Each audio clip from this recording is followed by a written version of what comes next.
నేనే కూర్చుంటా మొత్తం లెక్కలతో సహాయంతో కూర్చొని మాట్లాడటానికి ఎవరు అవసరం.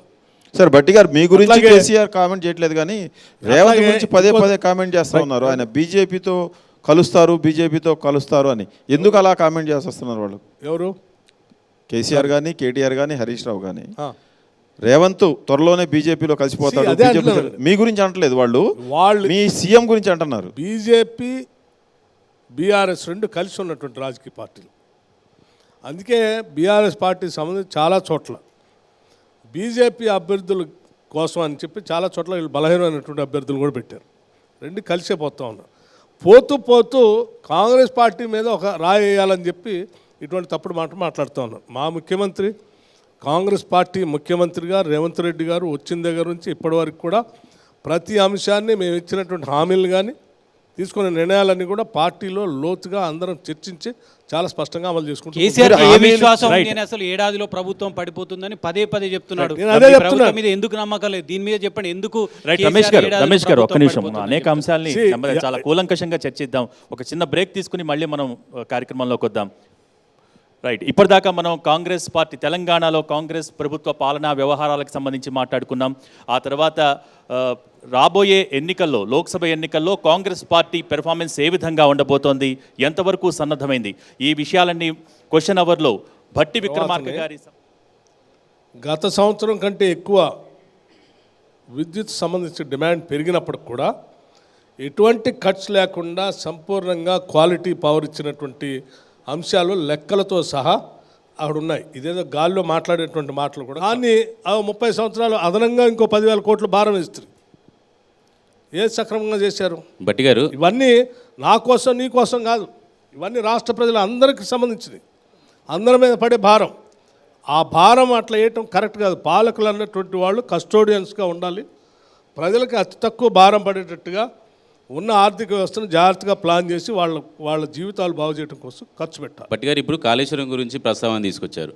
కేసీఆర్ పదే ఆ అంశాన్ని చూస్తారు. కాళేశ్వరం గురించి కాంగ్రెస్ నాయకులకు తోకదెలు తొండందెలు. అసలు కాళేశ్వరం అంటే ఓన్లీ మేడిగడ్డ అనుకుంటున్నారు. ఒక పిల్లర్ కుంగినంత మాత్రాన అదేదో బ్రహ్మాండం బద్దలైందనే విమర్శ చేస్తారు. వీళ్ళకి చేత కాదు, వీళ్ళు దద్దమ్మలు, అందుకే రైతులు ఇబ్బంది పడుతున్నారు, రైతులకు పంట ఎండిపోతుంది, నీళ్లు రావట్లేదు అన్నారు. నిజంగానే కాంగ్రెస్ నాయకులను ఎందుకు సార్ కేసీఆర్ దద్దమ్మలు చవటలు అంటున్నారు? ఓ 10 సంవత్సరాలు ముఖ్యమంత్రిగా చేసిన వ్యక్తి ప్రజల చేత ఎన్నుకోబడినటువంటి ప్రభుత్వాన్ని, ఆ ప్రభుత్వాన్ని నడిపేటువంటి పాలకుల్ని లత్కోర్లు అని అన్నాడు, దద్దమ్మలు సన్నాసులు అన్నాడు. అంటే ఎవరిని అన్నట్టు?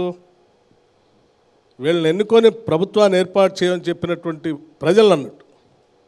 అంటే ఒక 10 సంవత్సరాలు పాలించిన వ్యక్తి ఆ స్థాయికి దిగజారిపోయి సంస్కారం లేకుండా ఆ భాష మాట్లాడితే తిరిగి ఆ భాష మీద మాట్లాడటానికి మాకు కూడా వచ్చు, కానీ అది సంస్కారం కాదు, కల్చర్ కాదు.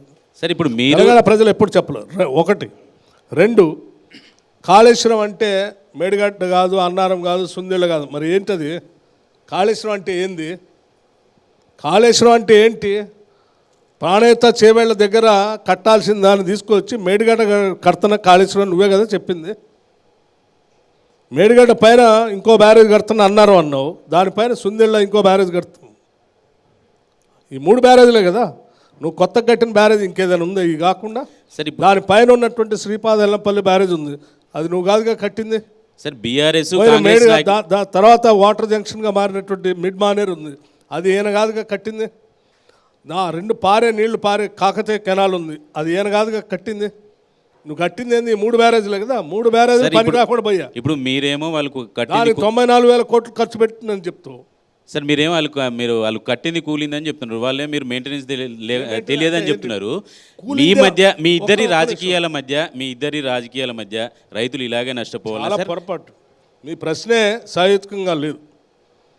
కూలింది మా హయాంలో కాదు, వారు పాలనలో ఉన్నప్పుడే అది కుంగిపోయింది.